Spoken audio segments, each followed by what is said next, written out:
दोस्तों, जिस भूमि पर विशाल माउंटेन एवरेस्ट सीना ताने खड़ा हो और महात्मा बुद्ध जहां के निवासी रहे हो, उस जगह से अधिक रहस्यमयी और रोमांचकारी भला और क्या हो सकता है।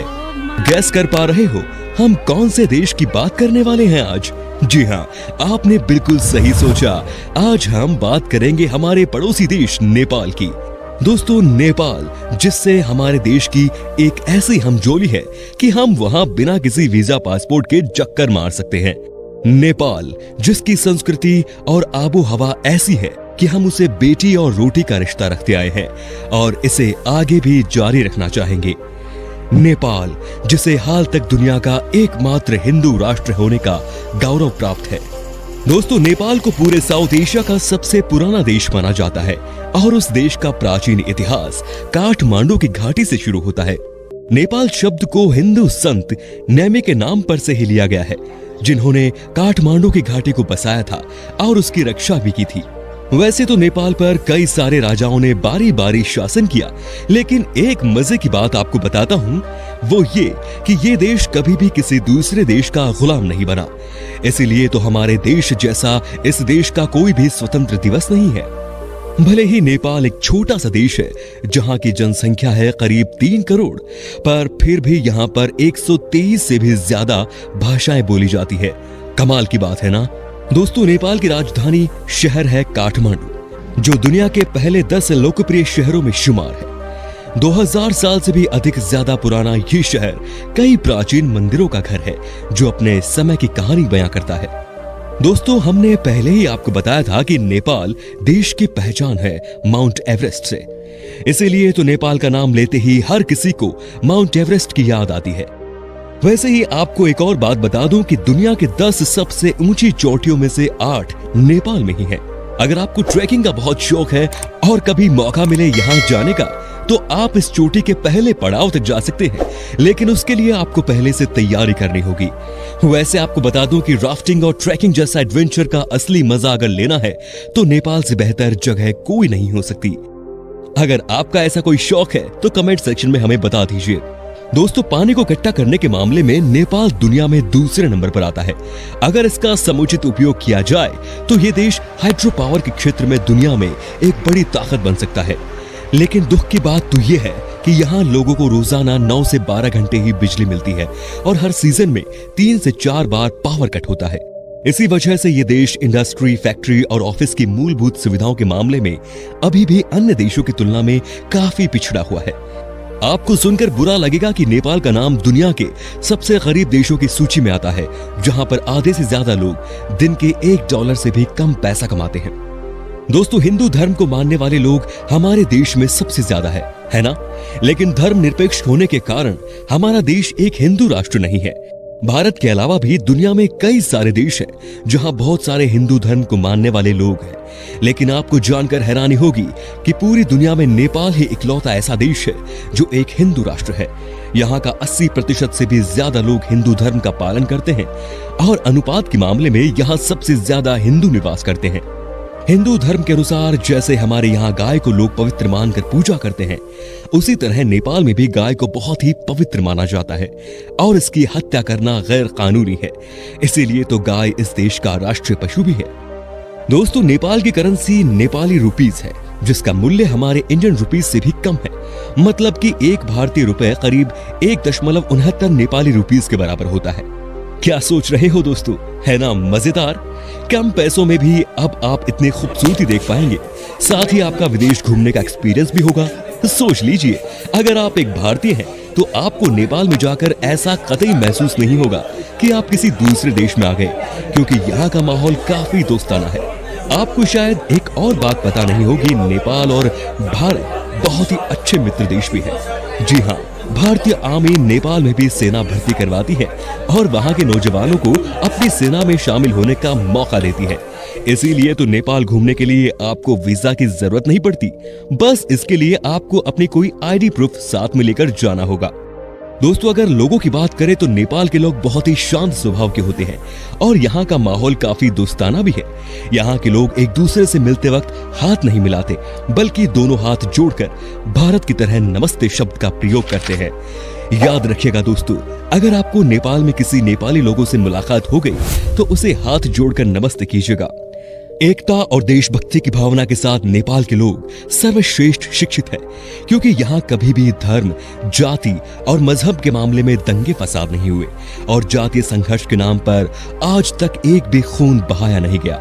जबकि यहाँ पर 80 से ज्यादा अलग अलग धर्म को मानने वाले लोग रहते हैं, तभी तो इस देश के लोग एक खुशहाल जीवन बिताते हैं।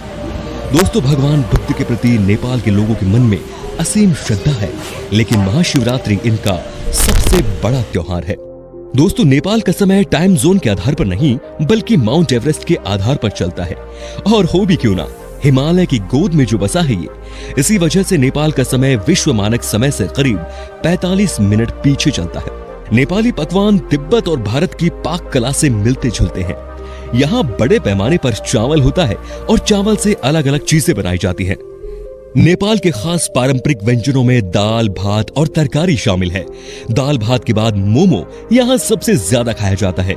काठमांडू शहर में हर गली नुक्कड़ में आपको मोमोज की दुकानें देखने को मिल जाएंगी।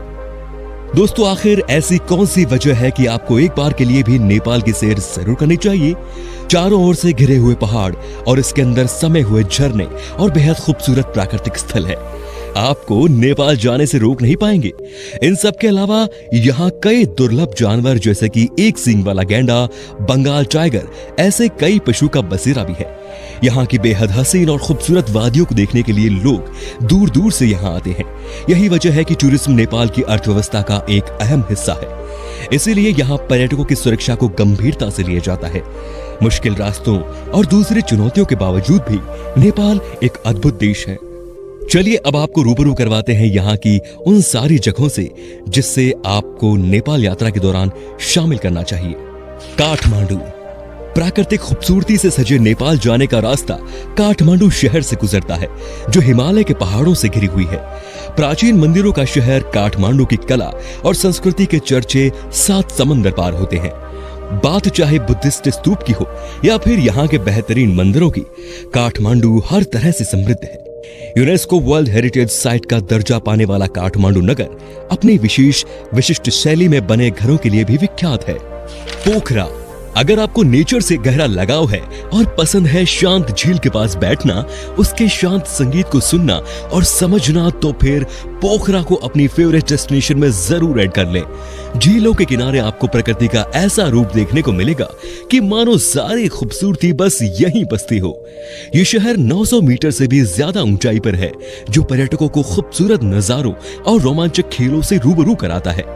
पोखरा घाटी से हिमालय की ऊंची चोटियों को आसानी से देखा जा सकता है। झील के अलावा यहाँ कई सारे मंदिर भी हैं। पशुपतिनाथ मंदिर। हिंदू लोगों के 8 मुख्य मंदिरों में से एक है पशुपतिनाथ का शिव मंदिर, जो बागमती नदी तट पर स्थित है और हरी भरी वादियों से घिरा है। अगर इस मंदिर की संरचना के बारे में बात करें तो इसे करीब 1 मीटर ऊंचे चबूतरे पर स्थापित किया गया है। चौकोर आकार में बनी इस मंदिर के 4 दरवाजे हैं, जो चांदी के बने हुए हैं। इसके ऊपर सिंह का चित्र लगा हुआ है। सावन के महीने में यहाँ श्रद्धालुओं की भीड़ देखते ही बनती है। इस मंदिर के आसपास काफी सुंदर माहौल देखने को मिलता है और शिवरात्रि के दिन मंदिर में पर्व का आयोजन किया जाता है। नागरकोट। ये एक हिल स्टेशन है जो काठमांडू से 32 किलोमीटर दूर है। लगभग 7000 फीट की ऊंचाई पर स्थित इस हिल स्टेशन के बारे में दिलचस्प बात यह है कि यहाँ से हिमालय की चोटियों के साथ ही माउंट एवरेस्ट का भी सूर्योदय देखा जा सकता है। इस वजह से ये एक खूबसूरत रोमानी जगह के रूप में माना जाता है। अगर आप यहाँ से सूर्यास्त और सूर्य के अभूतपूर्व दृश्य देखेंगे ना, तो ये आपकी लाइफ का एक बेस्ट एक्सपीरियंस होगा। जाना चाहेंगे आप इस जगह पर? हमें जरूर बताएं। लुम्बिनी। नेपाल को खास तौर पर भगवान बुद्ध के पवित्र स्थलों के लिए जाना जाता है। लुम्बिनी बौद्ध धर्म का प्रमुख स्थल है, क्योंकि गौतम बुद्ध की जन्मस्थली यही है। भारत नेपाल सीमा रुमिनोदेई गांव को ही लुम्बिनी कहा जाता है। यहाँ का खास आकर्षण वहाँ का 8 स्क्वायर किलोमीटर में फैला गार्डन है। यहाँ माया देवी मंदिर भी देखने लायक है। ये मंदिर गौतम बुद्ध की मां माया देवी के नाम पर है, जिसमें उनकी मूर्ति भी है। ये नेपाल का काफी प्रसिद्ध स्थान है। बौद्धनाथ काठमांडू से 11 किलोमीटर दूर बना ये स्तूप दुनिया के सबसे बड़े स्तूपों में से एक है। तिब्बती बौद्ध धर्म के सबसे पवित्र स्थलों में से एक ये स्तूप नेपाल का सबसे विशाल स्तूप है। इसे बुद्ध की आंख के नाम से भी जाना जाता है, जो चारों दिशाओं में खुशी और संपन्नता बांटती है। यहाँ से संपूर्ण काठमांडू का विहंगम दृश्य देखा जा सकता है। ऐसा कहा जाता है कि देवी मणि जोगिनी के कहने पर राजा मनदेवा ने इसे बनवाया था। मंदिर के चारों ओर लामा और बौद्ध भिक्षुओं के निवास बने हुए हैं। तो दोस्तों, ये था हमारा पड़ोसी देश नेपाल, जहां की खूबसूरती का लुत्फ उठाने के लिए शायद आपको ज्यादा सोचने की जरूरत नहीं पड़ेगी। वैसे क्या आपने कभी नेपाल की सैर की है? तो बताएं हमें कमेंट में आपका एक्सपीरियंस। उम्मीद करता हूं दोस्तों कि आपको हमारी ये वीडियो पसंद आई होगी। अच्छी लगी तो लाइक करिए, चैनल को सब्सक्राइब करिए और वीडियो को शेयर जरूर कीजिए।